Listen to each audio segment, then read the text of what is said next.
আধুনিক চাষ পদ্ধতি, উন্নত বীজ, সময় উপযোগী প্রশিক্ষণে পটুয়াখালীর কলাপাড়ায় দেশের সবচেয়ে বেশি জমিতে আবাদ হয়েছে তৈল জাতীয় ফসল সূর্যমুখী। অনুকূল আবহাওয়ায় বাম্পার ফলন হয়েছে। এবার লক্ষ্যমাত্রা চেয়ে 1.5 গুণ ফলনে চলতি মৌসুমে সূর্যমুখীর বীজ থেকে 26 কোটি টাকার তেল উৎপাদনের আশা করছে কৃষি বিভাগ। কুয়াকাটা থেকে মনিরুল ইসলাম রিপোর্ট, জানাচ্ছেন ফারিয়া হাফিজ নিঝুম। একসময় আমন চাষের পর পটুয়াখালীর উপকূলীয় উপজেলা কলাপাড়ার যেসব জমি অনাবাদি পড়ে থাকত, সেসব জমিতে এখন হলুদের সমাহার।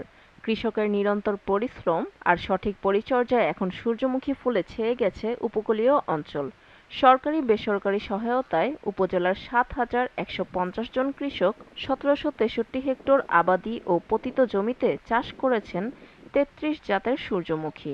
পেয়েছেন বাম্পার ফলন। সফলতা দেখে অনেকেই আবার উদ্বুদ্ধ হচ্ছেন সূর্যমুখী চাষে। সূর্যমুখী অনেক লাভবান।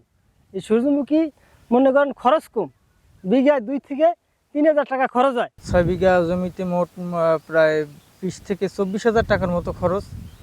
ইনশাল্লাহ আমি আশা করি যেন এটা দ্বিগুণ লাভ হবে ইনশাল্লাহ। কৃষি অফিস দেওয়া আমরা আর্থিক সহযোগিতা পাইছি, বীজ পাইছি, সার পাইছি।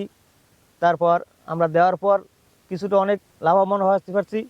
এই সূর্যমুখী সবাই দেশে আগামী বছর আমি এই সূর্যমুখী চাষ করবো, এতে খরচা অনেক কম। এই উপজেলা থেকে 6.5 লাখ লিটার সূর্যমুখীর তেল উৎপাদন ও 16 কোটি টাকায় বিক্রির আশা করছে জেলা কৃষি সম্প্রসারণ অধিদপ্তর। একক উপজেলা বিবেচনায় কলাপাড়া উপজেলাটি বাংলাদেশের মধ্যে সর্বোচ্চ সূর্যমুখীর আবাদ করে থাকে। গত অর্থবছরে আমাদের 2000 হেক্টর জমিতে সূর্যমুখীর আবাদ হয়েছিল। এবছরেও আবাদ চলমান রয়েছে। আশা করি 2000 হেক্টরের কাছাকাছি আবাদ হবে। 6,30,000 লিটার তেল, সানফ্লাওয়ার তেল এখান থেকে উৎপন্ন হবে। আর এটা যদি কৃষকরা মাঠে বিক্রি করে 250 টাকা ধরেও, তাদের প্রায় 16 কোটি টাকার মতো তারা বাড়তি যেই সময়টা কিছু পাওয়ার কথা না, এটা তারা পাবে। জেলার পতিত সব জমি আসবে সূর্যমুখী আবাদের আওতায়। কমবে ভোজ্য তেলের আমদানি নির্ভরতা, এমনটাই প্রত্যাশা সংশ্লিষ্টদের। ফারিয়া হাফিজ নিঝুম, জিটিভি নিউজ।